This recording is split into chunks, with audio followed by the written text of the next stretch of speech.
Hello, and welcome back to Bedtime and Historian.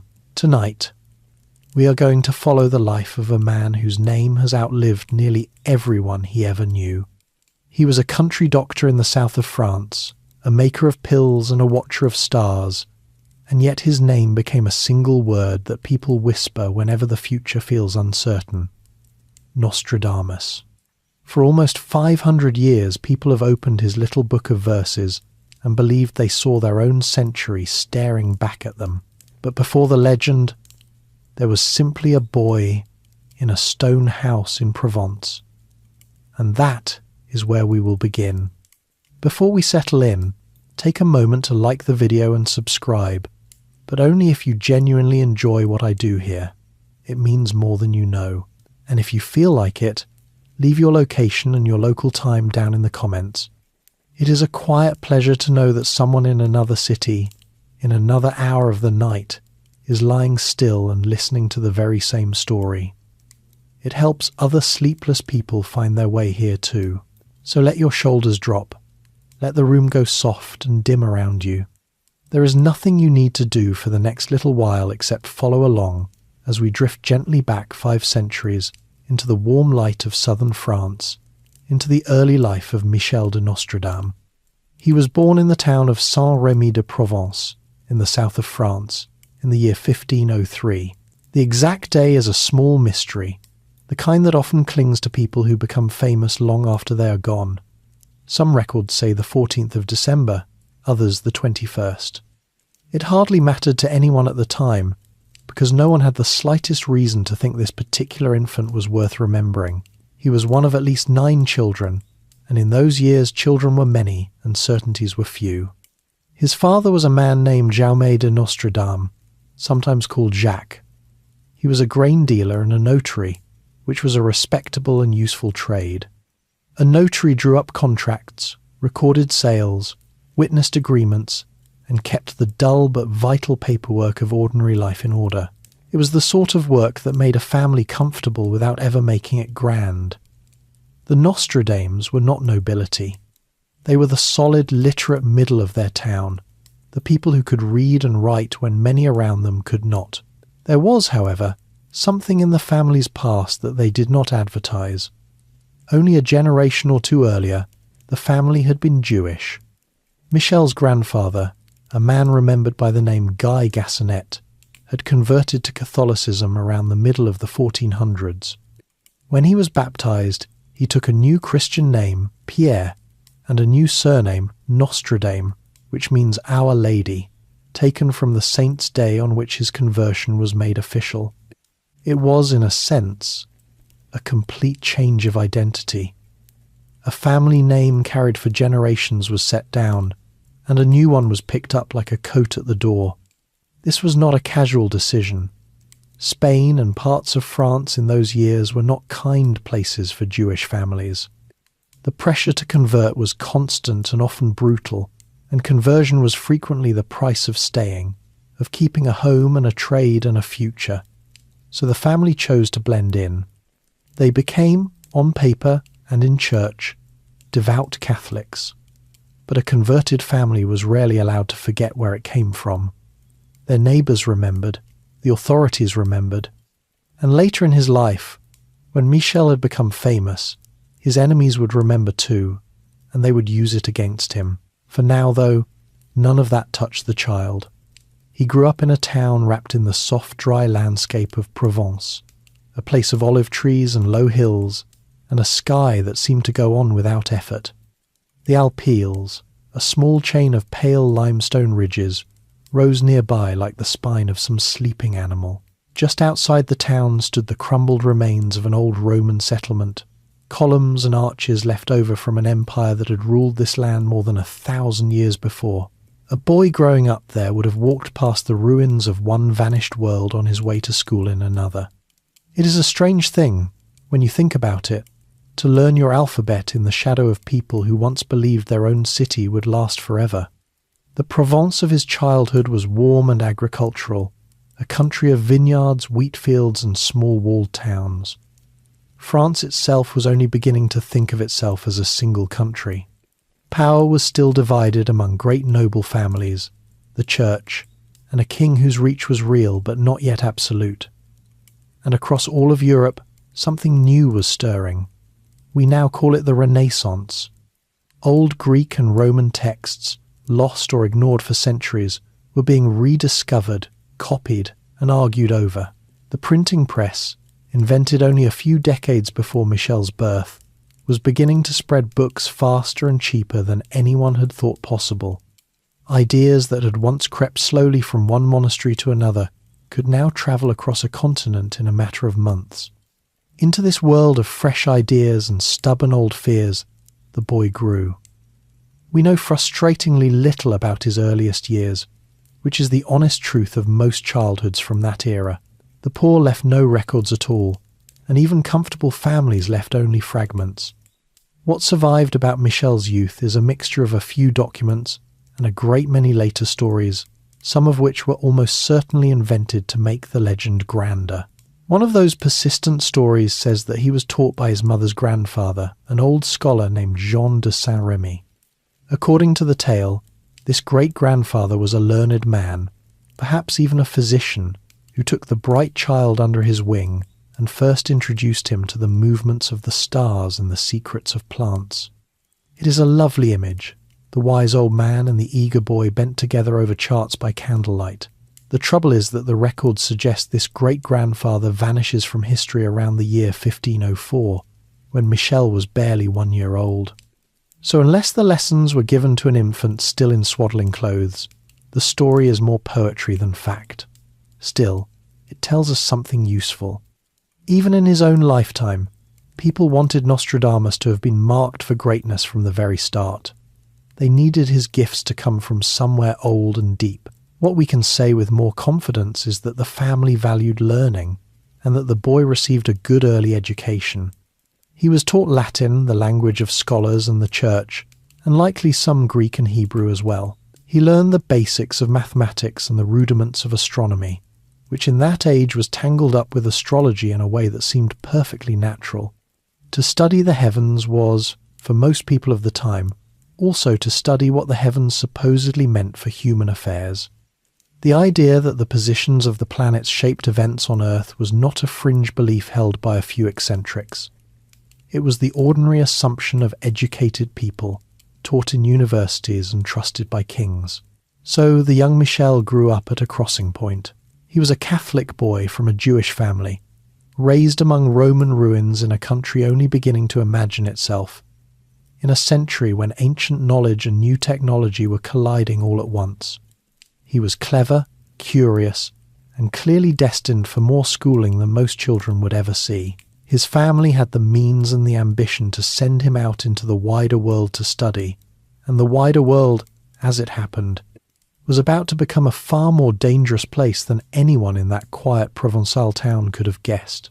For the great sickness was coming. The plague, which had ravaged Europe again and again for nearly 200 years, had not finished with the continent.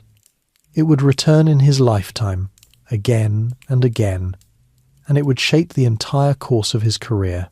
The boy who would one day be famous for foretelling disaster would first have to live through a very real one and learn, through failure and grief, what it meant to stand at the bedside of the dying.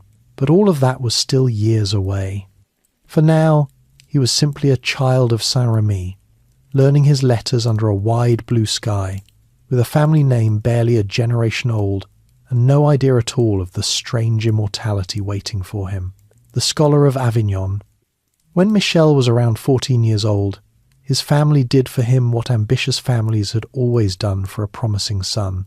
They sent him away to be educated properly, to the city of Avignon, a short journey north along the Rhône Valley but a whole world apart from the quiet streets of Saint-Remy. Avignon was not an ordinary town. For most of the previous century it had been one of the most important cities in all of Christendom, because for nearly 70 years the popes themselves had lived there rather than in Rome.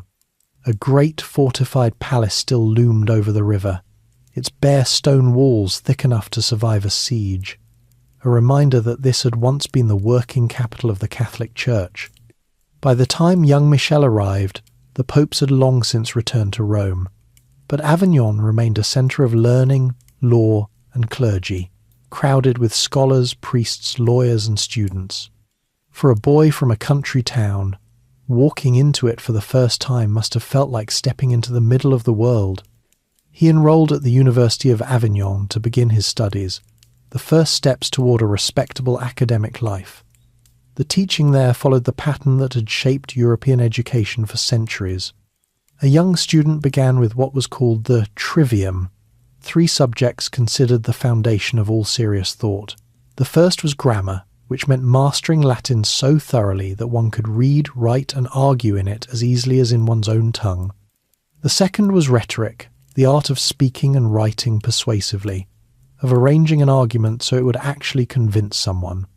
The third was logic, the discipline of reasoning step by step without contradicting yourself. Together, these were meant to build a mind that could think clearly and express itself well. Only after mastering them would a student move on to the more advanced subjects, the so-called quadrivium, which included arithmetic, geometry, music, and astronomy. Michel never got that far in the formal sense, because his time at Avignon was short, but by every account his real fascination was already pulling him toward the heavens. He was, the stories say, captivated by the stars, by the great wheeling motions of the planets and the idea that the sky overhead was not just decoration but a kind of vast clock whose movements could be read. His classmates, half teasing and half impressed, are said to have given him a nickname. They called him the Little Astrologer. It is the sort of nickname that follows a person, and in his case it would prove remarkably accurate. It is worth pausing on what astronomy meant in those years, because it was not at all what it means to us. The line between astronomy and astrology, which we now treat as the difference between science and superstition, simply did not exist in the same way. To study the movements of the planets was, for almost everyone, also to study their supposed influence on human life. Kings kept astrologers the way we might keep advisors. Physicians consulted the positions of the stars before treating a patient, because they believed the body and the heavens were connected. A young man drawn to the sky in 1517 was not choosing a fringe hobby. He was stepping toward one of the most respected forms of knowledge of his age. Avignon also placed him at the centre of a great intellectual upheaval, though he was far too young to grasp its full size. The printing press had been invented only a few decades earlier, and it was changing everything. Books that had once been copied by hand, slowly and at enormous expense, could now be printed in the hundreds. Classical works by ancient Greek and Roman authors, along with new arguments and old heresies, were spreading faster than the church and the universities could control. Students argued over ideas their grandfathers had never heard of. Some of those ideas were dangerous. To question certain teachings of the church was not merely impolite, it could be perilous. And here the records hint at something interesting about the young Michel. He had, even as a student, a habit of disagreeing.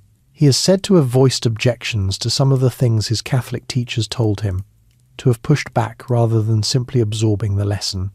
For a boy from a converted family, a family whose loyalty to the church was always quietly under suspicion, this was a risky temperament to have. Curiosity and stubbornness are wonderful qualities in a scholar and dangerous ones in a heretic, and in that century the difference between the two could be decided by people other than yourself. There is a popular legend that he defended the idea that the earth moves around the sun, championing the work of the great astronomer Copernicus while still a student. It is a stirring image, the bold young thinker standing up for a truth the world was not ready to hear. The difficulty is that Copernicus did not publish his famous argument about the moving earth until 1543, more than 20 years after Michel had left Avignon.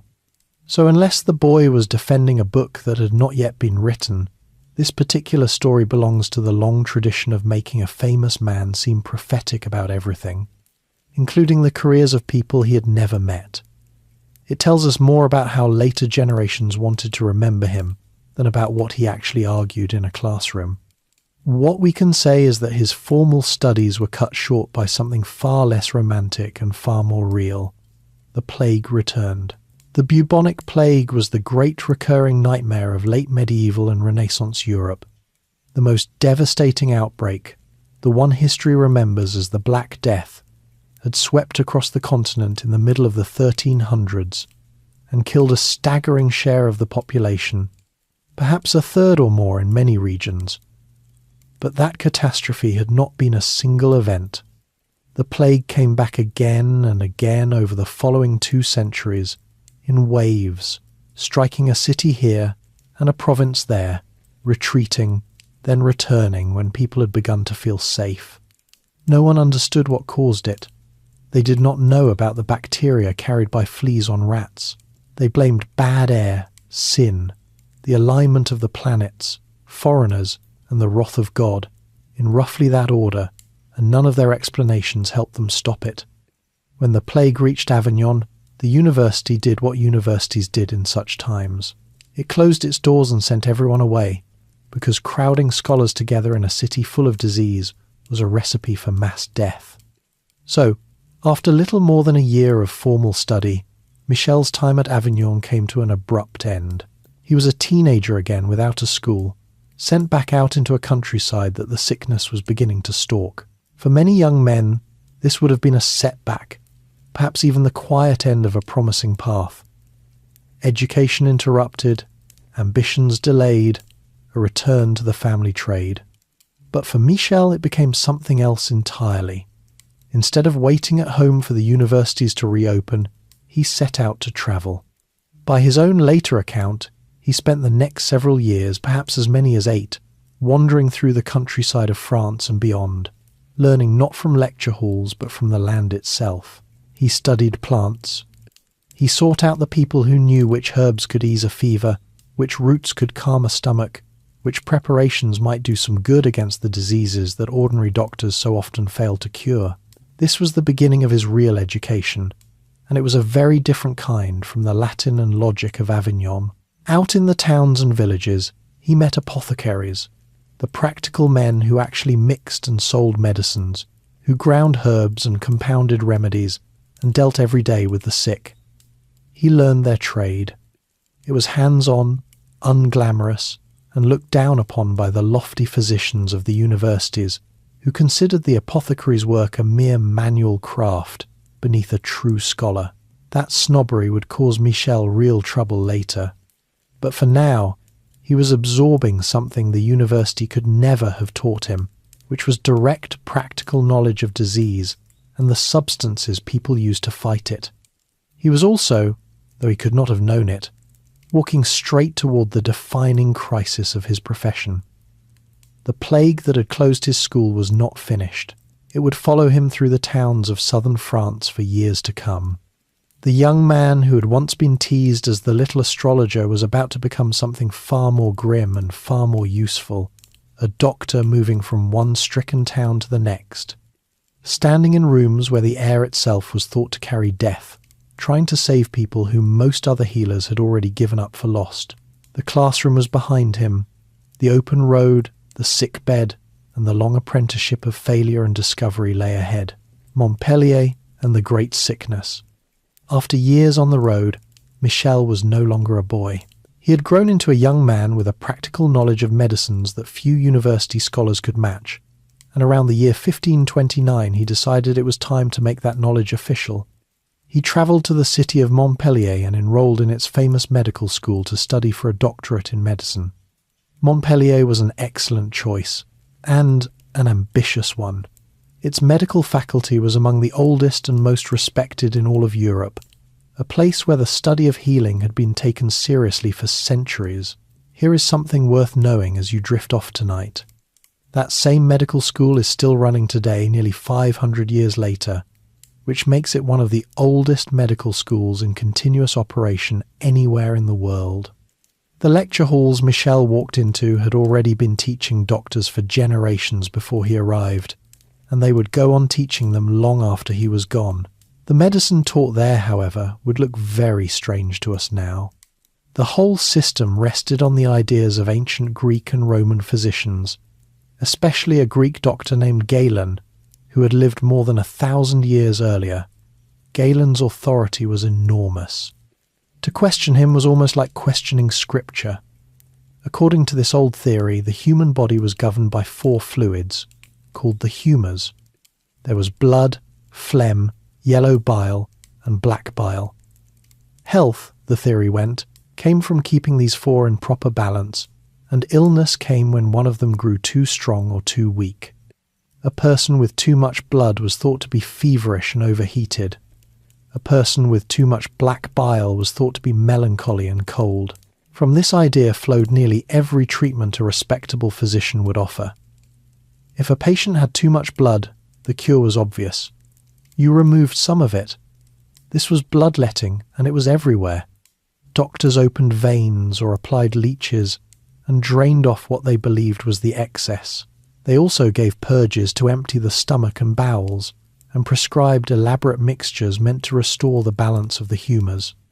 Some of these mixtures contained dozens of ingredients, including, in the grandest recipes, ground gems and rare spices that did far more for the apothecary's purse than for the patient's body. A great deal of Renaissance medicine consisted of confidently doing things to sick people that, at best, did nothing at all. Layered on top of all this was astrology, which Michel already loved. Educated physicians genuinely believed that the positions of the planets influenced the body and the progress of a disease. A careful doctor might consult the stars before deciding when to bleed a patient or administer a medicine, choosing the most favourable moment in the heavens. To us, this seems like 2 superstitions stacked on top of each other. To them, it was simply thorough, responsible medicine, the combination of the best learning the age could offer. Into this world walked Michel de Nostradamus, and almost immediately he ran into trouble. The problem was his past. The university had strict rules about who could study there, and one of those rules forbade anyone who had worked in a manual trade. An apothecary, the kind of hands-on craftsman who actually ground and mixed medicines, was considered exactly that, a mere tradesman, beneath the dignity of a true physician, and Michel had spent years working as precisely that. When this was discovered, the reaction was swift. The university's procurator, a man named Guillaume Rondelet, who was himself a distinguished scholar, struck Michel's name from the register. The expulsion document still survives in the faculty's archives, a small dry piece of paper recording the moment a future legend was thrown out of school. According to the records, it was not only his apothecary past that caused offence. He had apparently also been heard speaking ill of doctors, mocking the very profession he had come to join. One can imagine how that went over. A newcomer with the manners of a tradesman, the opinions of a critic, and the audacity to lecture the lecturers. This was not a recipe for academic popularity. There is some genuine uncertainty among historians about what happened next. The simplest version is that he was expelled, and that was the end of it. But other accounts suggest that he smoothed things over, returned to his studies, and eventually earned his doctorate around 1533 before leaving Montpellier for good. The truth is tangled, and the surviving records do not settle it cleanly. What is certain is that for the rest of his life many of his patrons, publishers and admirers addressed him as doctor, and that he carried himself as a man fully trained in the medical art, whatever the precise paperwork may have said. It hardly mattered in the end. Whether or not he held the official title, Michel had absorbed both worlds. He knew the lofty book learning of the university, the Galen and the humours and the astrology. And he knew the practical, dirt-under-the-fingernails craft of the apothecary, the actual handling of herbs and remedies in the real world of the sick. That combination would shape everything he did, because the great test of his profession was waiting for him, and it was a test the proud university doctors were failing badly. That test was the plague. We have already seen how it shadowed his youth, but it is worth understanding just how helpless the medicine of the day truly was against it. When the sickness arrived in a town, the standard responses of the trained physicians were close to useless and sometimes actively harmful. They bled their patients, weakening bodies that were already fighting for their lives. They prescribed complicated potions that did nothing. Many of them, sensibly enough for their own survival, simply fled the moment an outbreak began, leaving the dying to the care of whoever was brave or desperate enough to stay. And the disease was terrible. In its most common form, it produced swollen, painful lumps in the neck, the armpits, and the groin, where the body's glands rose up hard and dark beneath the skin. There was high fever, vomiting, and a fast, brutal decline. In some outbreaks, the sufferer's skin showed dark blotches, which is one reason the sickness was sometimes given grim local names tied to that blackness. Death often came within days. Whole households could be emptied in a week. A town that had been busy and ordinary on a Monday could be silent and shuttered by the end of the month, its streets carrying carts of the dead. Faced with this, the people of the time reached for whatever might help, and most of it was rooted in fear rather than knowledge. They burned aromatic herbs and fires in the streets, believing the disease travelled through foul air. They carried bundles of sweet-smelling flowers and spices pressed to their faces, hoping the pleasant scent would keep the bad air out. They fled the cities for the countryside whenever they could. Some turned to prayer and processions, others to scapegoats and cruelty, blaming outsiders and minorities for a catastrophe no one understood. Beneath it all was the simple, crushing fact that no one knew the cause and no one had a cure. Michel, however, had spent his wandering years learning something the university could not teach. He had studied which plants seemed to genuinely help, and he had paid attention to the practical conditions around the sick. While he shared many of the false beliefs of his time, he also leaned toward methods that, by accident or instinct, were closer to being useful. He favoured cleanliness. He distrusted the heavy bloodletting that other doctors loved. He paid attention to fresh air and clean conditions in a way that, although built on the wrong theory, sometimes did less harm and occasionally more good than the standard treatments. In an age when the official medicine was often worse than the disease, simply not weakening your patients was a competitive advantage. So as the 1530s opened, here was a young man uniquely prepared for the worst the century could throw at the human body. He had the credentials, or at least the bearing, of a university physician. He had the hard, practical skill of an apothecary. He had a temperament that questioned received wisdom, for better and for worse. And he had a country full of plague waiting to test all of it. He would not have to wait long. The sickness was coming back, as it always did, and this time it would carry him toward both the greatest professional triumph of his early career and the deepest personal tragedy of his entire life. The road from Montpellier led directly into the heart of the great dying, and that is where we go next. The Rose Pill Doctor. Through the 1530s and into the 1540s, Michel built the working life that would make his early name. He was a doctor on the move, going where the sickness was rather than away from it, which already set him apart from a great many of his colleagues. While the plague carried him from town to town, it also carried him into the daily life of every kind of person in the south of France, and that is worth pausing on, because the world he moved through was sharply divided. At the top sat the nobility, families who held land and titles and considered themselves a breed apart. They wore their wealth openly, in heavy silks and velvets, in furs and embroidered sleeves, in colours that ordinary people were sometimes legally forbidden to wear. Their tables groaned with roasted meats and game, with dishes flavoured by spices imported at great cost from the other side of the world, and finished with sugar, which was still a luxury. Below them came the clergy, powerful and everywhere, from humble parish priests to wealthy bishops. Then came the comfortable middle, the merchants, lawyers, notaries and physicians, men like Michel's own father, who dressed soberly in good dark wool and ate well without extravagance, bread and meat and wine on a regular basis. Beneath them were the artisans and craftsmen, organised into guilds, skilled with their hands and proud of it.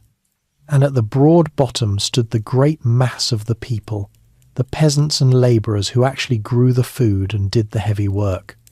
They wore rough wool and undyed linen, simple smocks and wooden shoes, and they lived mostly on dark bread, on thick soups of beans and vegetables, on whatever the season provided. Meat was a rare treat for them, but watered wine was common even at modest tables. New foods from the recently discovered Americas were only beginning to trickle into Europe and had not yet reached the ordinary kitchen. It was a world where you could often guess a stranger's entire station in life from a single glance at the cloth on their back and the food on their plate. The plague, however, was no respecter of any of it. The sickness climbed the walls of fine houses as easily as it slipped into the hovels of the poor, and that universal terror is exactly what made a doctor like Michel valuable to everyone, from the city council to the dying weaver. As outbreaks flared, he was called from place to place. He spent time at Marseille around 1544, helping to fight a fresh wave of disease there. 2 years later, in 1546, the plague took hold in Aix-en-Provence, the most important city in the region, and Michel was summoned to help. What he did there became the foundation of his reputation. He stayed. While others fled, he remained in the stricken city for months, moving among the sick and, just as importantly, working to protect the healthy. His approach was unusual for its time, and parts of it were genuinely sensible. He insisted on clean air and clean water. He had the streets cleaned and the dead removed promptly rather than left to rot where they fell. He pushed for fresh, clean bedding. He recommended simple, moderate diets rather than heavy ones. And, notably, he avoided the aggressive bloodletting that other physicians relied on, sparing his patients a treatment that often did more harm than the disease. But the thing people remembered, the thing that attached itself to his name, was the rose pill. This was his special remedy, a small lozenge he prepared from a mixture of ingredients ground together into a powder and then pressed with the petals of hundreds of red roses gathered early in the morning before the dew had dried. The recipe called for things like cypress shavings, the root of the Florentine iris, cloves and aromatic woods, all reduced to powder and combined with the crushed roses. The result was a sweet-smelling little tablet. His instructions were specific. The patient was to keep the pill under the tongue at all times, letting it slowly dissolve, never swallowing it whole. Now, did it work? That is a more interesting question than it first appears. Michel believed, as nearly everyone did, that the plague travelled through corrupted air, and that a pleasant, purifying scent could keep that bad air at bay. By that theory, the rose pill was a kind of portable shield against the poison floating in the streets. The theory was wrong. The disease was actually carried by fleas living on rats, something no one would understand for centuries.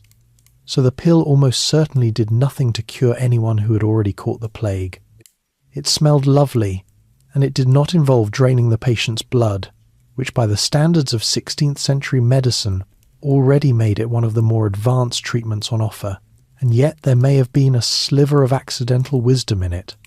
Rose petals happen to be rich in vitamin C and other nutrients, so a patient sucking on them all day was getting a small dose of something that genuinely supports the body. Some have even suggested that the strong scent of the ingredients might have helped repel fleas, the true carriers of the disease, keeping the healthy from being bitten. More likely, though, the real source of Michel's success was everything else he insisted upon. The clean water, the fresh air, the removal of the dead, the avoidance of harmful bleeding. By improving the conditions around people and refusing to weaken them with useless treatments, he gave them a better chance of surviving on their own. He may have saved lives less through his famous pill than through plain cleanliness and the wisdom to do less harm. Whatever the true reason, the results were enough to make his name spread. Town after town reported that the doctor with the rose pills had brought the sickness under control, that people he tended had recovered, that hope had returned where there had been only despair. He was credited with helping cities across the south, and grateful communities rewarded him.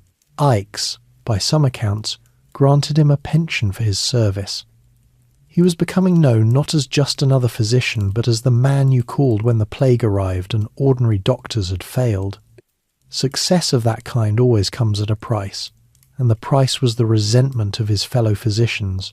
The established doctors, with their university theories and their bloodletting and their fashionable potions, did not enjoy being shown up by a man who had been expelled for working as a tradesman, who criticised their methods, and who now drew crowds and praise with a sweet-smelling rose tablet.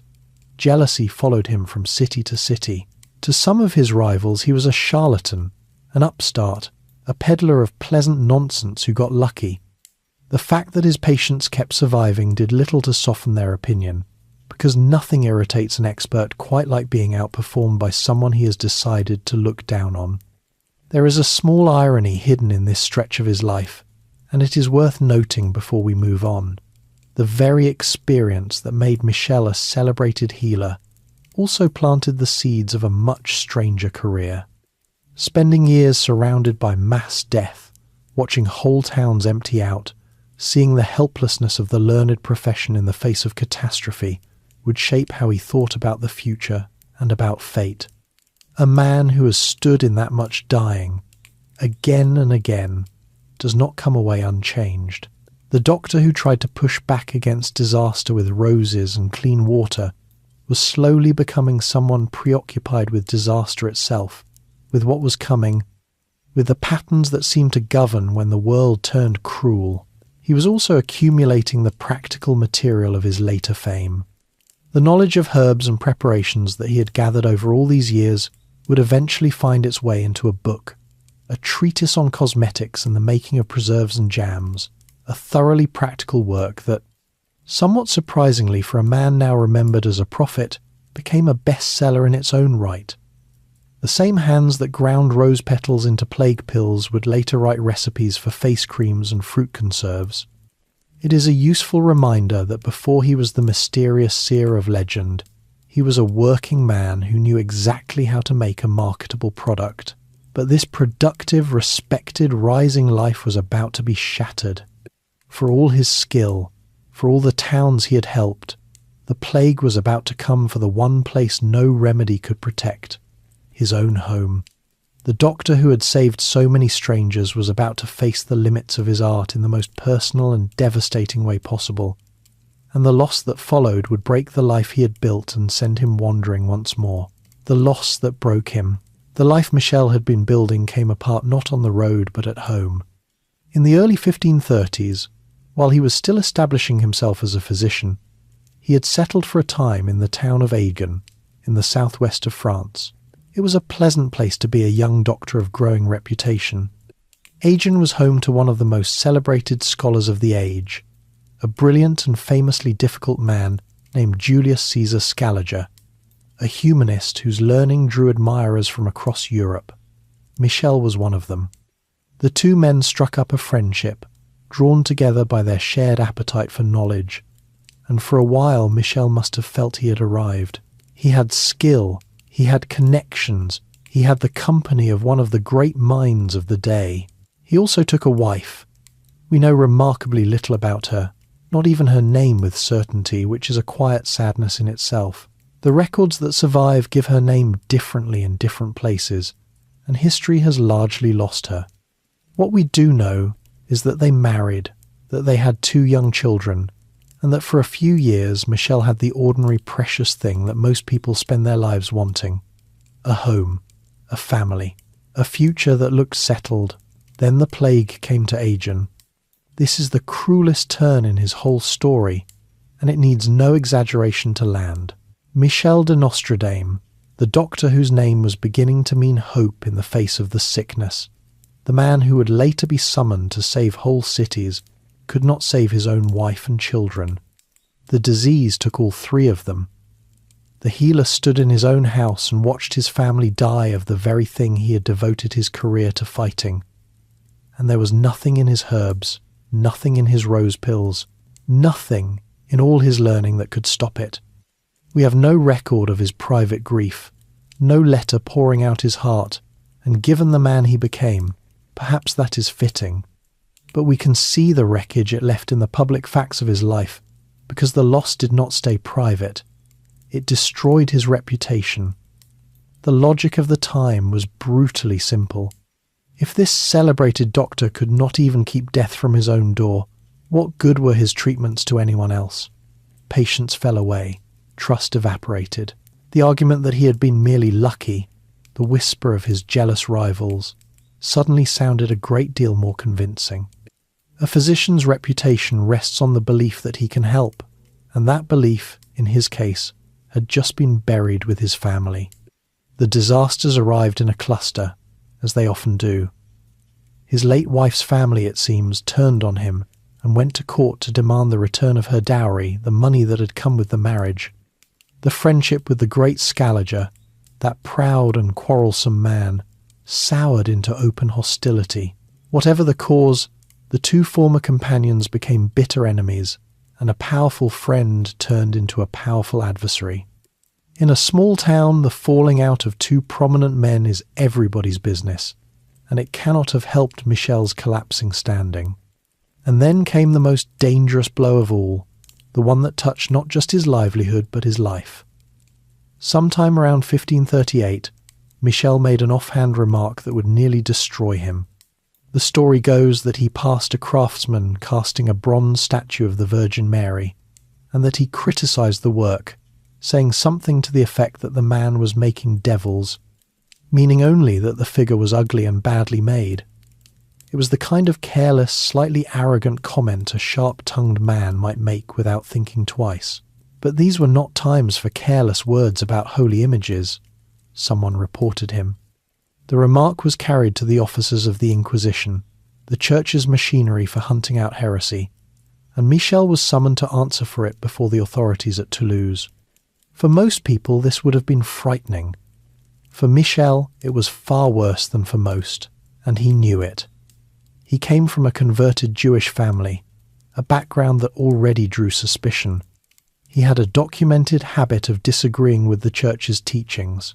He kept company with scholars who were themselves suspected of dangerous ideas. To a man with that profile, a summons from the Inquisition over a remark about the Virgin was not a formality. It was the kind of thing that could end with a public trial, and at the very worst, with the stake. He did not wait to find out. He left, and so began the long, strange wandering that would consume the better part of the next decade. Stripped of his family, his reputation, and his safety, Michel went on the road, and this time he did not stop for years. He travelled across France and well beyond it, into Lorraine in the east, down into Italy, perhaps as far as Sicily. He moved from place to place, working when he could, observing constantly, gathering the herbal and practical knowledge that would later fill his treatise on remedies and preserves.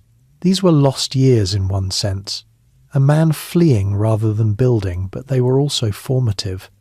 He saw a great deal of the world, met scholars and physicians and ordinary people across many lands, and absorbed ideas and texts that would feed his later writing. It is from this restless period that one of the most famous legends about him comes, and it is worth telling, even though it is impossible to verify. The story says that while travelling in Italy, Michel encountered a young Franciscan friar, a former swineherd of humble birth named Felice Peretti. Michel, the tale goes, suddenly knelt before the astonished young man and addressed him as His Holiness, the title reserved for the Pope. The bystanders thought it absurd. The young friar was nobody, a poor monk of no importance. And yet, many years later, long after Michel himself was dead, that same Felice Peretti was elected Pope, taking the name Sixtus V. Whether the meeting ever happened, no one can prove, and the story has all the polish of something improved in the retelling.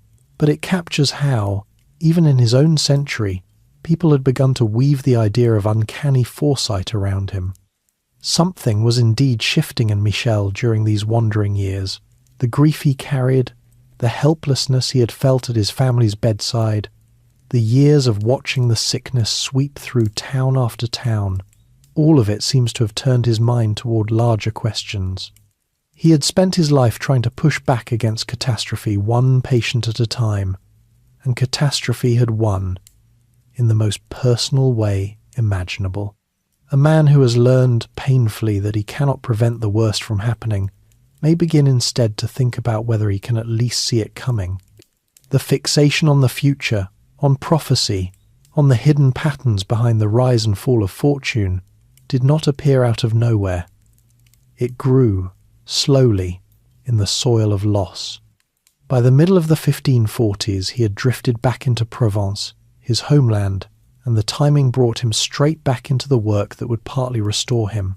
The plague was raging again, and a doctor of his experience, whatever his recent troubles, was too useful to waste.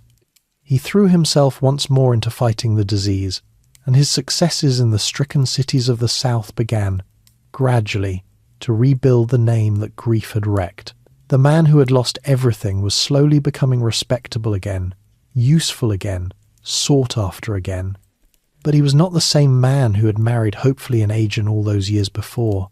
He had been broken and reassembled into something more guarded, more inward, more preoccupied with fate. He had learned that fame is fragile, that the church is dangerous, that the future cannot be trusted to spare anyone no matter how skilled. These were hard lessons, and he had paid for every one of them. What he needed now was a place to stop running, a town to settle in, a household to rebuild, a roof under which he could finally turn from the road toward the strange new work taking shape in his mind. He was about to find it in a quiet Provençal town called Salon, where a wealthy widow and a small upstairs study would give him, at last, the stillness in which to become the person the world would remember. A new life in Salon. In 1547, after years of grief and motion, Michel finally stopped. He chose to settle in a small town called Salon de Provence, a modest place about 22 miles from where he had been born. It was not a grand city. It sat on a dry, stony plain, in a region so short of water that farming was a constant struggle.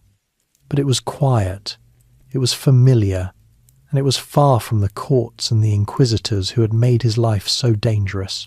For a man who had spent the better part of a decade running, a quiet town on a dusty plain must have looked very much like peace.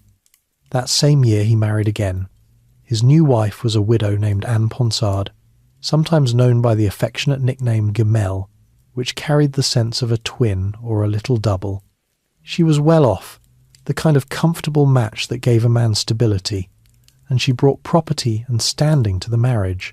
After the catastrophe in Agen, Michel was rebuilding his life from the foundations up, and Anne was the cornerstone of it. The house they lived in still stands in Salon today, preserved as a museum so that visitors can walk through the very rooms where he would do his most famous work. It was a solid townhouse, the home of a respectable, prosperous man, with space enough for a growing family and a private room upstairs where its owner could shut the door and be alone with his books. And the family did grow. Anne gave him 6 children over the following years, 3 daughters and 3 sons. The daughters were named Madeleine, Anne, and Diane. The sons were César, Charles, and André. The eldest, César, would become important to his father's legacy in a way none of them could have foreseen, because he grew up to be a writer and painter who would record his father's life and guard his memory. The portrait many people picture when they imagine Nostradamus, the bearded face with the steady, faraway eyes, was painted by this son.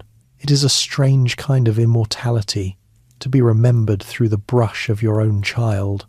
So this was the new shape of Michel's life. A second wife, a house full of children, a settled home in a peaceful town. He was no longer the wandering doctor chasing the plague across the south of France. He had become a fixture of his community, a man of property with a reputation that had recovered from its lowest point. He continued to practice medicine and to trade on his knowledge of remedies, and he ran what amounted to a small business in cosmetics and preserves, selling the very recipes that would soon appear in his best-selling treatise. He was, by the standards of his town, a success. He even involved himself in the practical improvement of the region, in a way that shows a side of him far removed from prophecy. The plain around Salon was famously parched. Water was the great limiting factor on everything, and an engineer named Adam de Crapon was organising an ambitious project to dig a canal that would carry water from a distant river across the dry land, turning useless ground into farmland.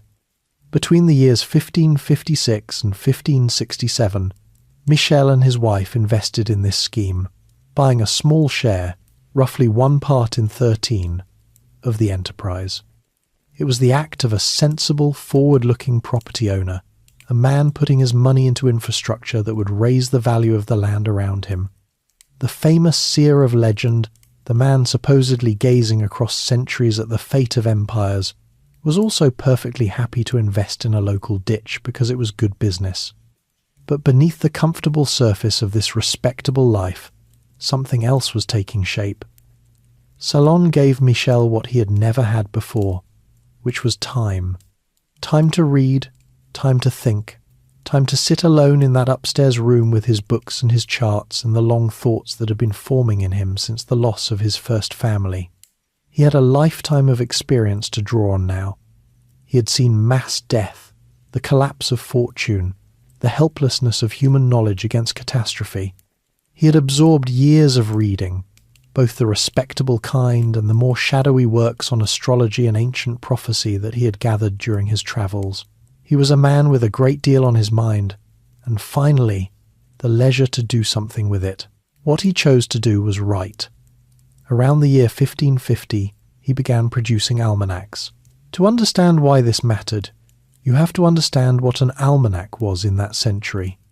It was one of the most popular kinds of printed book in all of Europe, a practical yearly publication aimed at ordinary literate people. A typical almanac gave the calendar for the coming year, the phases of the moon, the best times for planting and harvesting, notes on the weather to expect, and, crucially, predictions. People genuinely wanted to know what the year ahead might hold. Would the harvest be good or bad? Would there be war or plague or peace? Astrology was the accepted tool for answering such questions, and an almanac maker who combined a calendar with confident forecasts about the year to come was offering exactly what the public wanted to buy. Michel turned out to be very good at it. His almanacs found an eager audience, and he began publishing them regularly, year after year, for the rest of his life. It was at this point, in print, that he began to formalize the famous version of his name. Michel de Nostradamus, the working doctor, became Nostradamus, the Latinized, authoritative-sounding name of an author and an astrologer. The change was deliberate. A man selling predictions to the public benefits, from a name that sounds learned and a little mysterious, and Nostradamus is a far better name for a prophet than Michel. This was the turning point of his entire story, though it did not announce itself as one. He did not wake up one morning and decide to become the most famous prophet in history. He drifted into it, almanac by almanac, prediction by prediction, building an audience and a reputation as a man who could read the future in the stars. The skills he had gathered over a lifetime, the astrology learned at Avignon, the wide reading of his wandering years, the hard-won understanding of how catastrophe moves through the world, all of it was converging on this new vocation. The doctor was becoming a seer, and the timing could hardly have been better, in a grim sort of way. France in the middle of the 16th century was an anxious place. The country was sliding toward decades of brutal religious conflict between Catholics and Protestants. The crown was uneasy, the future uncertain, the appetite for reassurance and warning enormous. A nation that fears what is coming is a nation that will pay good money to be told what is coming, and Nostradamus was about to offer exactly that, on a scale no almanac had ever attempted. For the yearly almanacs, popular as they were, would soon seem small to him. He was beginning to conceive of something far larger and far stranger, a single great work that would not merely predict the coming year but would reach out across centuries, a vast collection of cryptic verses meant to foretell the entire future of the world. In the quiet of his upstairs study, with his family asleep below him, and the dry plain of Salon dark outside the window, he was preparing to write the book that would carry his name down through every generation that followed. He was about to sit down, night after night, and begin composing the quatrains. The Nights in the Study. To picture Nostradamus at his real work, you have to imagine the house at Salon after dark. The children are asleep, his wife has gone to bed. The town outside is silent, the dry plain stretching away under the stars. And in a small room on the upper floor, by the light of a single flame, a bearded man in his late 40s sits alone among his books, doing something that even now we only half understand. He has described the scene himself in the very first verses of the great work he was composing. He wrote of sitting alone at night in secret study, of a brass tripod, of a thin flame, of a sense that something was being revealed to him that ordinary reason could not reach. In another verse he described holding a rod or wand in his hand, dipping it into water, wetting the hem of his robe and his foot, and feeling a kind of trembling come over him. A fear, a voice, a presence near at hand. These lines have been pored over for centuries, and scholars have traced them back to an ancient source, a description of how the priests of the old Greek oracles were said to seek their visions. Nostradamus appears to have borrowed the ritual deliberately, casting himself in the role of the ancient seer gazing into the flame and the water, waiting for the future to surface. What was actually happening in that room is, of course, a matter of interpretation. The romantic version, the one his admirers have always preferred, is that he genuinely fell into trances, that visions of distant centuries rose before him, that he transcribed what some higher power showed him. The skeptical version is rather different and, frankly, rather more interesting, because it suggests a man doing something far more clever than simply staring into a bowl of water and writing down dreams. For the truth is that Nostradamus was not just a mystic. He was a deeply read, methodical man, and his prophecies were built out of materials he had been gathering all his life. The first and most respectable of these was astrology. He believed, as nearly all educated people did, that the heavens moved in great cycles, and that the configurations of the planets that had accompanied disasters in the past would, when they came around again, bring similar disasters in the future. So he studied the skies, calculated the movements of the planets across the years and centuries to come, and used them as a framework for prediction. If a certain alignment had once coincided with war and famine, then the return of that alignment far in the future might mean war and famine again. It was prophecy by pattern, the assumption that history rhymes because the stars repeat.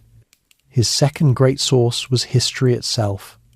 Nostradamus was a voracious reader of the past, of the wars and plagues and fallen kings of earlier ages. And one of the quiet secrets of his method, which his more careful readers have long suspected, is that many of his so-called prophecies were really history pointed forward. He took the kinds of things that had always happened, the sieges, the floods, the betrayals, the deaths of rulers, the burning of cities, and he projected them into the future in deliberately vague language. The future, he understood, tends to resemble the past in its general shape, even if not in its particulars. A man who predicts that there will be wars, plagues, fires, and the fall of great men is, over a span of centuries, guaranteed to be proven right, because there are always wars, plagues, fires, and the fall of great men. His third source was the great body of prophetic and religious literature that already existed. There were collections of older prophecies in circulation, anthologies of predictions attributed to saints and sibyls and ancient seers, and Nostradamus seems to have drawn on these freely, reworking and reshaping their warnings into his own verses. He was steeped in the apocalyptic imagery of the Bible as well, the language of coming judgment and cosmic upheaval that gave his writing its weight and dread. He was, in a real sense, an editor and a synthesizer as much as an original seer, gathering the fears and forebodings of his entire civilization and pouring them into a single mould. And here we come to the most important thing about how he worked, which is how carefully he protected himself. Remember, this was a man who had already been summoned by the Inquisition once, who came from a suspect family, who lived in a century when the wrong kind of supernatural claim could get a person burned alive. To claim that you could see the future was spiritually dangerous ground. If your visions came from God, you were treading close to the prophets of Scripture, which was presumptuous. If they came from anywhere else, you were dabbling in forbidden magic, which was deadly. Nostradamus navigated this with great care. He insisted, repeatedly and emphatically, that he was no sorcerer, no necromancer, no practitioner of black arts. He framed his gift as a combination of natural astrology and a kind of divine inspiration granted by God, the same God the Church worshipped. In the long letter he wrote to his infant son, Caesar, which he placed at the front of his great book, he even claimed to have burned his secret occult books rather than risk their falling into the wrong hands and corrupting anyone. Whether he truly burned anything, or simply wanted it on the record that he had, the gesture served its purpose. It told the watching authorities that here was a pious man, a faithful Catholic, whose strange gift was a blessing from heaven and nothing darker. There is a real psychological portrait that emerges from all this, and it is more sympathetic than the image of either a fraud or a wizard. Here was a man who had been shaped by disaster. He had buried a wife and 2 children he could not save. He had watched the plague hollow out town after town. He had learned, in the hardest possible way, that the future arrives whether you are ready or not, and that human knowledge is often helpless before it. A man like that does not turn to prophecy as a parlour trick. He turns to it because he has spent his whole life staring at the question of what is coming, and trying, somehow, to get ahead of it. The nights in the study were the work of someone trying to impose order, in words and verses, on the chaos that had already taken so much from him. He worked in a particular way, by all accounts. He laboured at night because that was when the heavens were visible and the household quiet, and because the ritual he had adopted demanded it. He surrounded himself with his astrological tables, his histories, his sources. He calculated and he read and he composed, and out of that long nightly labour came the verses, written not in plain, orderly prose, but in dense, riddling 4-line stanzas, packed with strange names, half-glimpsed events, and deliberately scrambled meanings. Why he chose to write so obscurely is a question we will turn to next, because it was no accident. But the obscurity began here, in these working nights, as part of the method itself. A prophecy that is too clear can be tested, and tested prophecies tend to be proven wrong. A prophecy wrapped in fog, full of vague kings and unnamed cities and events that could fit a dozen different moments in history, can never quite be disproven, and can always be discovered, after the fact, to have predicted whatever just happened. Nostradamus understood this perfectly. He was building a kind of machine for being right, an enormous collection of verses so numerous and so vague that across the centuries to come, some of them would always seem to match the headlines. By the early 1550s, the project had grown beyond the modest yearly almanacs. He had set himself a far more ambitious task, a single monumental book that would not just forecast the coming season, but would reach across the entire span of time, still to come, century after century, all the way, he claimed, to the distant end of the age. He organised it on a grand scale, planning to group his verses in great sets of 100, called centuries, not because each covered 100 years, but because each contained 100 quatrains. It was an audacious thing for a country doctor to attempt, this map of all the future, drawn by candlelight in a small upstairs room in a dusty Provençal town. And when it was finished and printed, it would do something none of his careful almanacs had managed. It would make his name immortal, and it would launch 4.5 centuries of argument that has not ended yet. The book was almost ready. It was time for the quatrains to leave the study and enter the world. The quatrains. In the year 1555, in the city of Lyon, a printer named Massé Bonhomme produced a book that would still be in print in dozens of languages nearly 500 years later. Its title was Les Prophéties, the Prophecies, and its author was the now thoroughly transformed Michel de Nostradamus, writing as Nostradamus. It was a slim volume by the standards of its fame, and its first edition did not even contain the whole work, but it was the beginning of something that would never quite end. The structure of the book was as deliberate as everything else about it. Nostradamus organized his predictions into great blocks he called centuries. The word is a little misleading, because each century did not cover 100 years of time. Rather, each was meant to contain 100 quatrains, 100 four-line verses, so that a century was 100 prophecies rather than 100 years. He planned 10 of these blocks in all, which would have made 1,000 verses, though in the end the completed work ran to somewhat fewer, around 942 quatrains, by the time the final sections appeared. The first edition of 1555 offered only the opening portion, a little over 350 verses, with more to follow in later editions over the next several years, some of them published only after his death. At the front of the book he placed a long dedication addressed to his infant son Caesar, who was at the time barely old enough to do anything but cry. This preface is one of the most revealing documents he ever wrote, because in it he explained, or pretended to explain, what he was doing and why. He told the child that the prophecies stretched far into the future, all the way to a date he gave as the year 3797, more than 2,000 years beyond his own lifetime. He framed his gift as a blessing from God, granted through the study of the heavens. And he made a point of warning that he had written in a veiled and clouded manner on purpose so that the meaning would not be plain to everyone, but would reveal itself only with the passage of time. It was, in effect, an instruction manual, telling readers that the obscurity was a feature, not a flaw, and that they should keep coming back to the verses as history unfolded to see what had come true.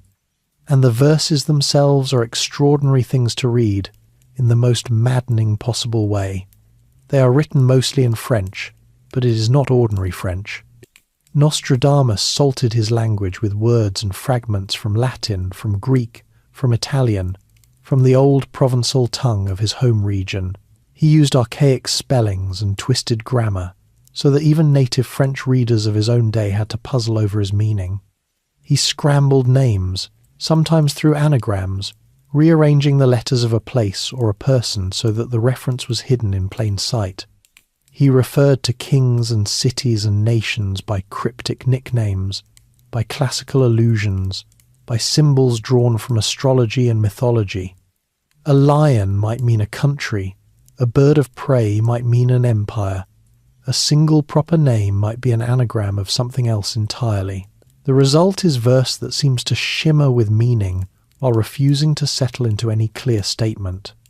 A typical quatrain might speak of a great one falling, of fire in a certain place, of a river running red, of a leader betrayed near a particular range of hills, all in language vague enough that it could be attached, with enough imagination, to any number of real events across the centuries. He almost never gave a specific date you could check, and almost never named a year and an event together in a way that could be tested in advance and proven false. The few dates he did include are scattered and ambiguous. He also did something subtle and clever with the arrangement. He did not put his prophecies in chronological order.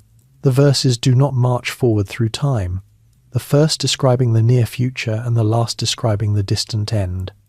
Instead, they are jumbled, deliberately shuffled, so that a prediction supposedly about events centuries apart might sit side by side, with no signpost telling you which is which. This scrambling made it impossible to read the book as a timeline, impossible to say this verse is next and that verse comes after, and that, conveniently, made it impossible to catch the prophet failing on schedule. You could only ever look backward, find a verse that seemed to fit something that had already happened, and declare that he had foreseen it. It is worth being honest about how this reads to a careful modern eye, because the honesty actually makes the man more impressive, not less. The verses are not really predictions in the way we mean the word. They are a vast reservoir of dread and drama, written so flexibly that the human mind, which is extraordinarily good at finding patterns and meaning even where none exist, can pour almost any later event into them, and feel a shiver of recognition. When a great disaster strikes, people reach for Nostradamus, hunt through his hundreds of foggy verses, find one with a city that sounds vaguely right or a death that fits the mood, and announce that he saw it coming. They are not lying. They are doing exactly what the structure of the book invites them to do. Nostradamus built a text that would generate the experience of prophecy in the reader, century after century, long after he was dust.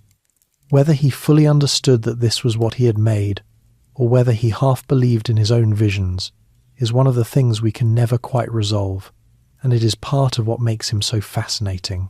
He was clearly a clever, calculating man who knew how to protect himself and how to sell a book, but he had also spent decades genuinely steeped in astrology and prophecy, in a century when even the most educated minds took such things seriously. It is entirely possible to be a shrewd showman and a sincere believer at the same time. Most people who have built lasting reputations on the supernatural have been exactly that mixture, and there is no reason to think Nostradamus was any different. The book did not please everyone. To his critics, and there were many, the obscure verses were proof that he was a fraud, a peddler of meaningless gibberish dressed up as wisdom. Fellow scholars mocked the broken Latin and the tortured grammar. Religious authorities eyed any self-proclaimed prophet with suspicion, since prophecy outside the approved channels of the church was always potentially heretical. A man claiming to read the secret future of the world was making a bold and risky claim, and plenty of people were ready to call him a charlatan to his face. But the criticism did not matter, because the book worked. It sold, it spread. The very qualities that infuriated the scholars, the mystery, the dread, the sense of hidden knowledge waiting to be unlocked, were exactly what drew ordinary readers, and more importantly, what drew the powerful. In an age of religious war and political instability, a book that promised to reveal the shape of things to come was irresistible. People wanted to believe that someone, somewhere, understood where all the chaos was leading. Nostradamus offered them that, wrapped in just enough fog that the promise could never be tested and never be broken. The prophecies turned him from a successful regional almanac writer into something far larger, a name that began to travel beyond Provence, beyond the south of France, toward the centres of power. Word of the strange seer of Salon and his book of veiled centuries reached the great houses and eventually the court itself. And at the French court sat one of the most powerful and most anxious figures in the entire kingdom, a queen who took astrology very seriously indeed, who feared for the future of her husband and her sons, and who would soon want to meet the man whose verses everyone was discussing. The little upstairs study and salon was about to receive a summons from the heart of the kingdom. The provincial doctor who had buried his first family and fled the Inquisition was about to be invited into the most dangerous and glittering circle in France, to stand before the Queen and explain what the stars held for the royal line. The quatrains had done their work. They had carried his name all the way to the throne, summoned to the Queen. The summons came in 1555, and it came from about the most powerful and most nervous person in all of France. Her name was Catherine de' Medici, and she was the Queen Consort, the wife of King Henry II. She had read Nostradamus's almanac for that year, the one in which he had darkly hinted at threats hanging over the royal family, and she wanted to see the man who wrote such things for herself. Catherine was a remarkable figure, and to understand her interest in Nostradamus, you have to understand where she came from. She was not French by birth. She belonged to the Medici family of Florence, the famous Italian dynasty of bankers and rulers and patrons of the arts, and she had been married into the French royal house as a foreigner, an outsider eyed with suspicion by the proud French nobility. She had spent years unable to produce an heir, which in a queen was close to a crime, before finally bearing a large brood of children. She was intelligent, watchful, and deeply, genuinely superstitious. She took astrology and prophecy with absolute seriousness, kept astrologers and seers about her, and was forever anxious about the fate of her husband and her sons. A queen like that reading veiled warnings about her own family in a popular book, was never going to simply set it aside. She had to know what the prophet meant. So she called him to Paris, and Nostradamus obeyed, because one did not decline an invitation from the Queen of France. The journey itself was an ordeal. Salon to Paris was a long and difficult haul in those days, the better part of a month on rough roads, and Nostradamus was no longer young. He was past 50, and he was beginning to suffer from the gout that would torment him for the rest of his life, swelling and inflaming his joints and making every mile of travel a misery. He arrived in the capital tired, aching, and by his own admission later, more than a little afraid. The fear was not irrational. Consider his situation as he limped into the orbit of the court. He was a provincial doctor from a converted Jewish family, a man who had already once been summoned by the Inquisition, who now made his living claiming to read the secret future, which was exactly the sort of activity that could be branded as forbidden magic. He had been called to the most dangerous place in the kingdom, the royal court, to explain ominous predictions about the king and his children. If the powerful decided they did not like what he had to say, or simply found him a convenient scapegoat, he could be ruined, or worse. He genuinely feared, he admitted, that he might lose his head. Prophecy, it turns out, is a profession with magnificent benefits and an extremely poor retirement plan, and Nostradamus knew it better than anyone. But the meeting went well, far better than his fears. Whatever passed between the seer and the queen, Catherine came away impressed. She did not have him imprisoned or punished. Instead, she embraced him as a valued advisor. She asked him to do what court astrologers did, to draw up horoscopes for her children, the young princes and princesses on whom the future of the royal line depended. This was delicate, important work. These children were the heirs to the throne of France, and predicting their futures was both an honour and a trap, because a prophet who foretold disaster for a royal heir was taking an enormous risk, while one who promised only glory might later be exposed as a flatterer or a fool. Nostradamus, ever careful, navigated it as he navigated everything, with caution and ambiguity. He gave the queen what she wanted, the sense that the heavens had been consulted on behalf of her children, without committing himself too firmly to anything that could later destroy him. And it worked. He became a fixture of royal favour. Over the following years the relationship deepened. Catherine, who would eventually rule France as regent in the name of her young sons, came to regard him as a trusted figure, and in time she would arrange for him to be given official positions, appointing him a counsellor and physician to one of her sons after that boy became king. The provincial almanac writer had become, against all odds, an advisor to the crown of France. It is worth pausing to picture the world he had stepped into, because it was as glittering as it was lethal. The French court of the mid-16th century was a place of immense wealth and constant intrigue.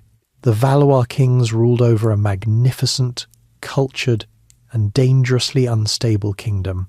Beneath the surface of feasts and finery ran deadly currents of ambition, as great noble families manoeuvred for power and influence. And looming over everything was the gathering storm of religious conflict, the deepening hatred between Catholics and Protestants that would soon tear France apart in decades of civil war. To survive at such a court required not only talent but cunning, a constant awareness of who was rising and who was falling, and the discretion to never, ever say the wrong thing to the wrong person. Nostradamus was not really built for this world, and he knew it. He was a southerner, a commoner, an aging man in pain, more comfortable in his quiet study than in the gilded corridors of power. His presence at court did not please everyone. Catherine herself was unpopular, distrusted as a foreign queen, and her reliance on a fortune-teller from the provinces struck many of the French nobles as faintly ridiculous, even sinister. There were mutterings about the queen and her dark interests, whispers that she dabbled in black magic, and Nostradamus as her pet seer was inevitably tangled up in those rumours. To his admirers he was a divinely gifted prophet, To his enemies he was a charlatan at best and a servant of darkness at worst, leeching off the superstitions of an unpopular queen. He did not stay at court permanently. After his business in Paris was done, he returned south, back to Salon, back to his family and his study and the slow, painful progress of his gout. But the connection to the crown had been made, and it changed everything about his standing. He was no longer merely a successful author of cryptic verses. He was the Queen's prophet, a man whose predictions were taken seriously at the very top of the kingdom. His fame, already considerable, now carried the stamp of royal approval, and that approval was a shield. A man favoured by the Queen was far harder for the Inquisition or jealous rivals to destroy. The patronage he had been so afraid of seeking had become his protection, and yet the very thing that secured his fame would soon arrive in the form of a catastrophe he may or may not have foreseen. Among the many veiled verses in his book was one that spoke, in his usual fogged and symbolic language, of two figures in combat, an older one and a younger, of a blow to the head, of eyes pierced, of a cruel death following. At the time it was just one cryptic quatrain among hundreds, no more obviously about the king than any other, but within a few years an accident at the French court would seem to match it so precisely, so horribly, that all of France would gasp, and the name of Nostradamus would be transformed from a popular curiosity into something far more powerful and frightening, a name that meant true prophecy. The king himself was at the centre of it. Henry II, Catherine's husband, was a vigorous man who loved the violent sport of jousting, the armoured contest in which mounted knights charged at one another with lances. It was the kind of dangerous game that kings of that era used to display their strength and courage. No one watching the king ride out in his armour could have known that an ordinary tournament was about to become the single most famous fulfilment of a prophecy in all of European history, and that a verse written years earlier in a quiet upstairs room in Salon was about to be read aloud across a stunned and grieving nation. The accident that would make Nostradamus immortal was coming, and it would arrive on the point of a splintered lance. The king and the splintered lance. The summer of 1559 should have been a season of celebration at the French court. A great peace had been concluded with France's rivals, ending a long stretch of war, and the agreement was being sealed in the old royal fashion, through marriages. 2 such weddings were being marked at once, and the festivities called for the grandest of all noble entertainments, a tournament. For days the court gathered to watch armoured knights ride against one another in the lists, the long fenced track where 2 horsemen would charge with lowered lances, each trying to strike the other from his saddle. King Henry II loved this kind of contest. He was a strong, energetic man in the prime of his life, and he relished the chance to display his courage and skill before his court. On the appointed day he rode out himself, in full armour, to take part in the jousting. He ran his courses well, and then, perhaps unwilling to leave the field, he insisted on one more run against a younger man, a captain of his guard named Gabriel de Montgomery. It was a decision that would echo for centuries. The 2 men charged. Their lances struck, as they were meant to, and ordinarily that would have been the end of it. A clean blow, a moment of impact, both riders thundering past. But Montgomery's lance shattered on contact, and instead of falling harmlessly away, the broken shaft rode upward. A long splinter of wood drove through the visor of the king's helmet, that gilded metal cage protecting his face, and pierced him just above the eye, sinking into his head. Some accounts say it struck the eye itself and the temple, 2 terrible wounds from a single blow. The king did not die at once. That was perhaps the most dreadful part.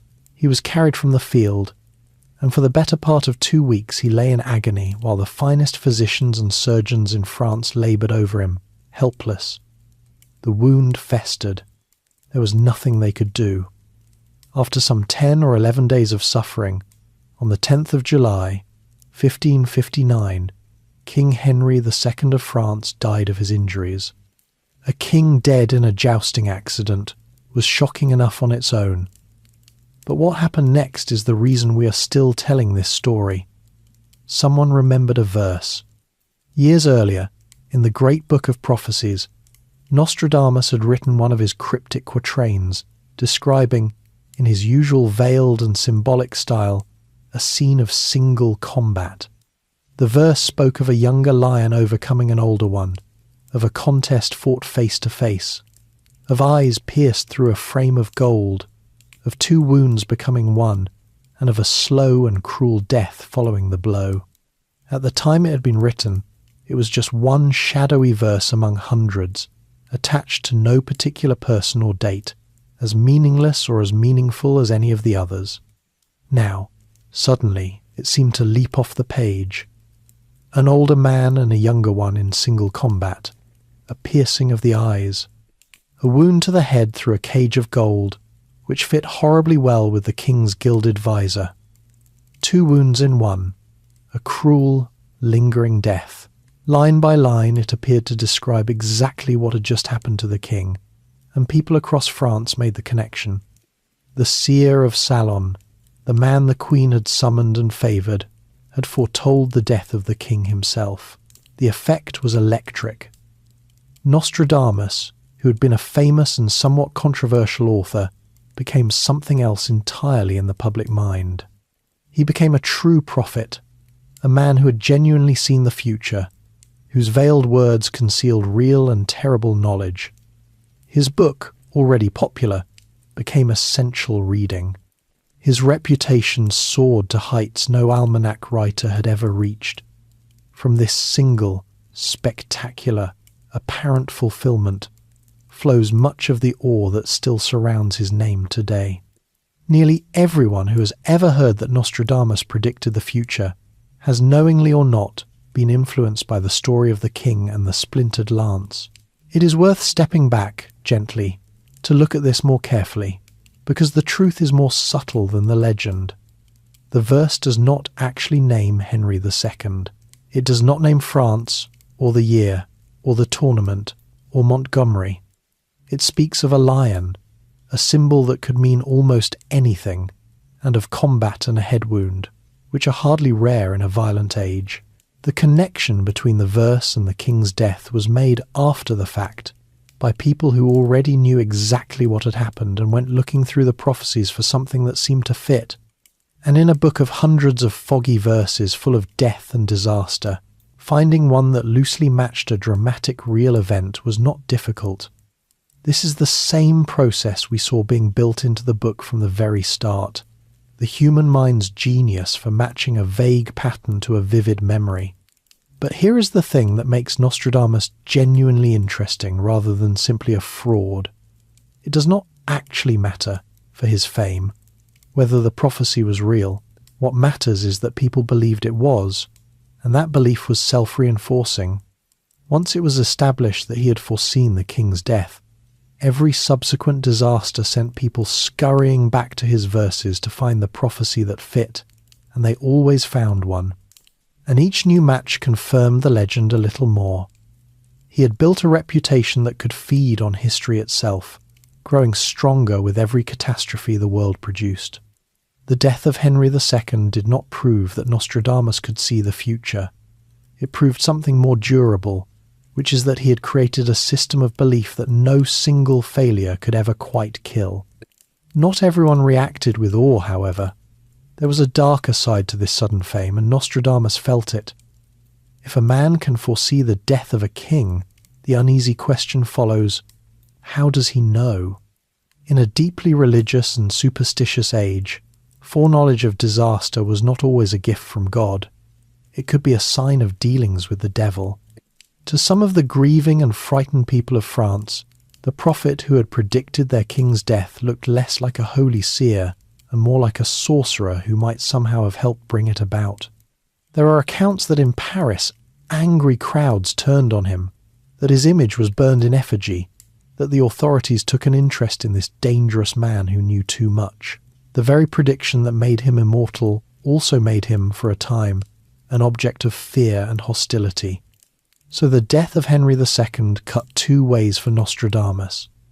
It lifted him to a fame that would never fade, securing his place as the most celebrated prophet in European history.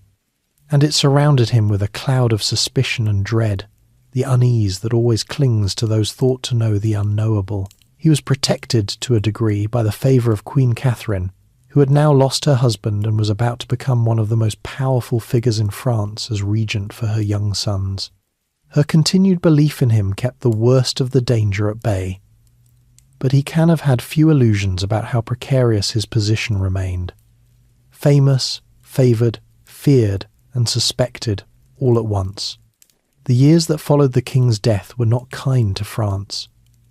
Catherine's sons came to the throne one after another, young, sickly, and overmatched by the forces tearing the country apart. The long-feared religious wars between Catholics and Protestants broke out in earnest, plunging France into decades of massacre and chaos. To later readers, all of this seemed to confirm the dark visions of the Prophet of Ceylon, who had filled his verses with exactly such horrors. The grimmer the times became, the more people turned to Nostradamus to make sense of them, and the more his legend grew. But the man himself was nearing the end of his road. He was aging, and he was ill, the gout that had tormented him for years steadily worsening, his body swelling and failing. He had achieved a fame few men of his origins could have dreamed of. He had advised a queen, been credited with foreseeing the death of a king, and written a book that was already passing into legend. He had, in his way, won. But the future he claimed to read so well held one event he could not escape, the same one that comes for every prophet and every king alike. In his quiet house in Salon, surrounded by his family and his books, Michel de Nostradamus was preparing, with remarkable calm, to meet his own death. And the manner of it, and the strange afterlife of his words, would prove just as memorable as anything he had written. The fading light of Salon. The last years of Nostradamus were lived in the strange double light of great fame and failing health. His name was now known across France and beyond, spoken with awe by some and with suspicion by others. And yet the man behind the name was an aging invalid in a quiet southern town, increasingly housebound, increasingly in pain. The gout that had troubled him for so long grew steadily worse.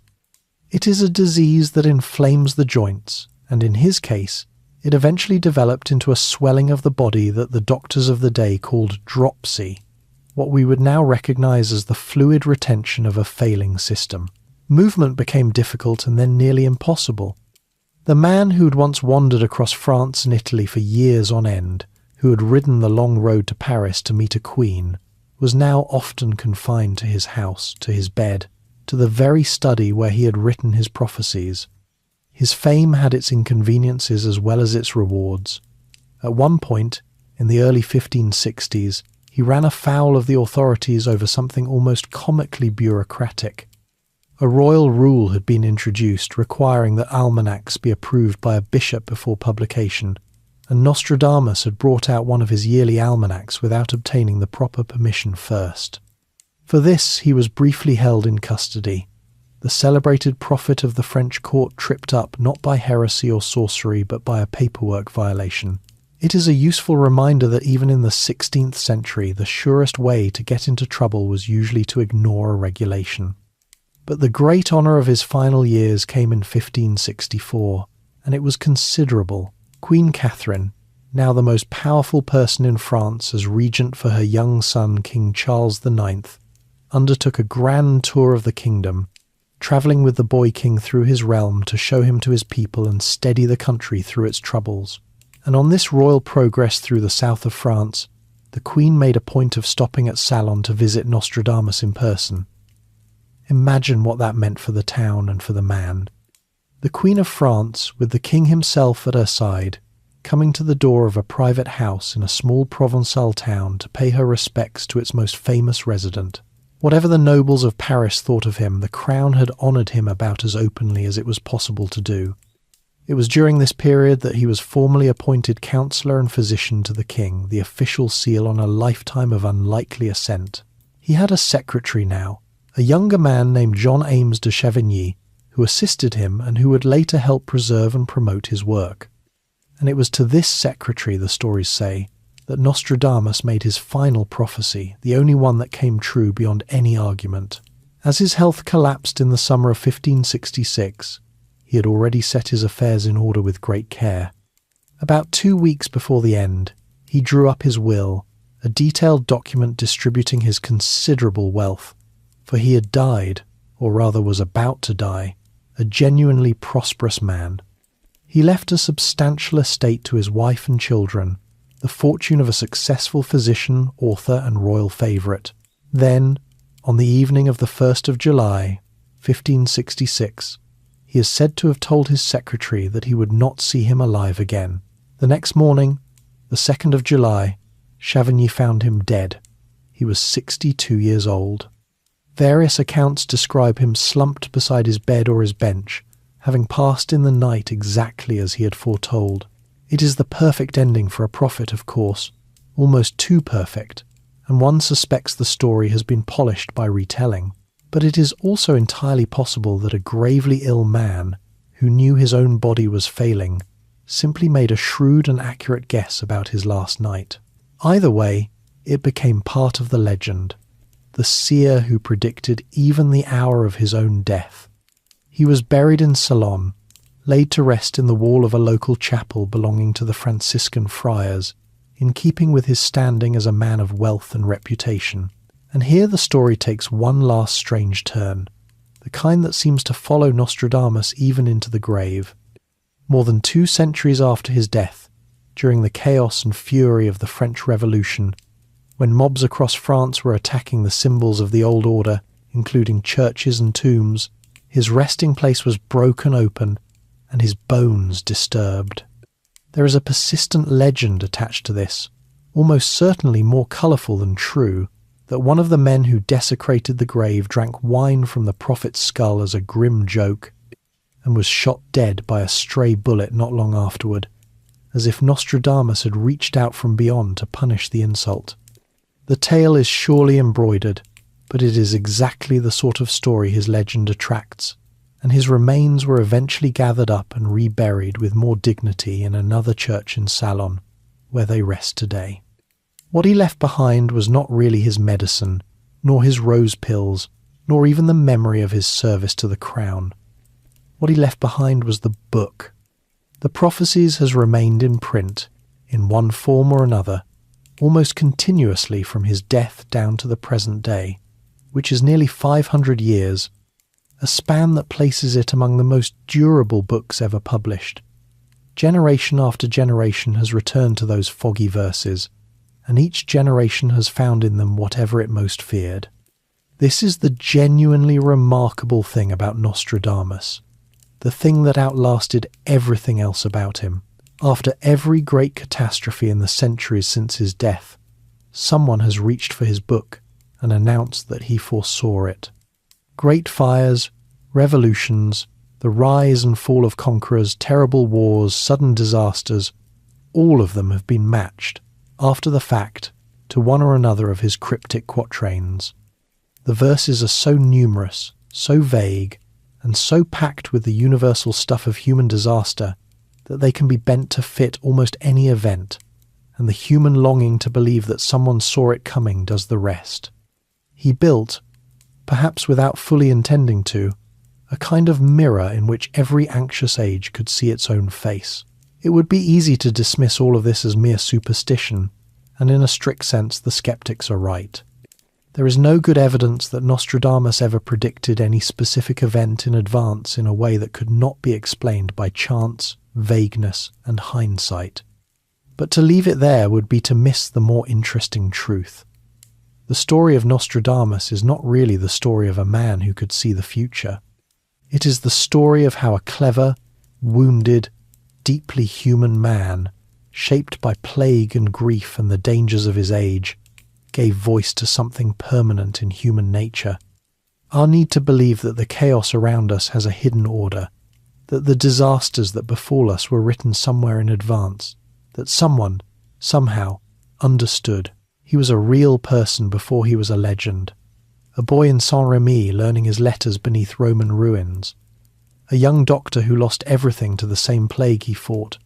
a wanderer fleeing the Inquisition, a widower who rebuilt his life in a quiet town and sat up at night by candlelight, trying to wrestle the future into verse, the seer of the Queen's court, the man whose name was attached to a king's death, an old man swollen with illness, calmly arranging his affairs and predicting his own last night with a steady hand.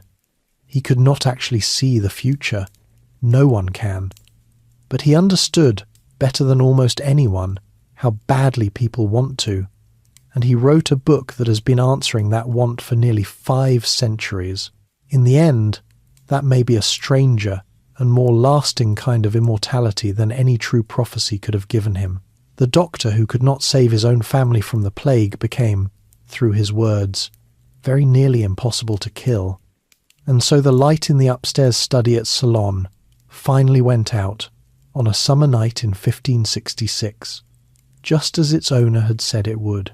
But the words he had written there, veiled and waiting, would go on being read and feared and puzzled over, long after the man who wrote them had become exactly the kind of mystery he had spent his whole life studying. Are you still awake? If you have drifted most of the way to sleep by now, that is perfectly all right. There is another quiet journey waiting for you on the screen whenever you are ready for it, another life and another age to wander through. If you enjoyed this one, feel free to like and subscribe, or to leave a thought down in the comments below, but not tonight. For now, let your body grow heavy and still, let your breathing slow. Close your eyes, and let the candlelight of Salon fade gently into the dark. Sleep well, and sweet dreams.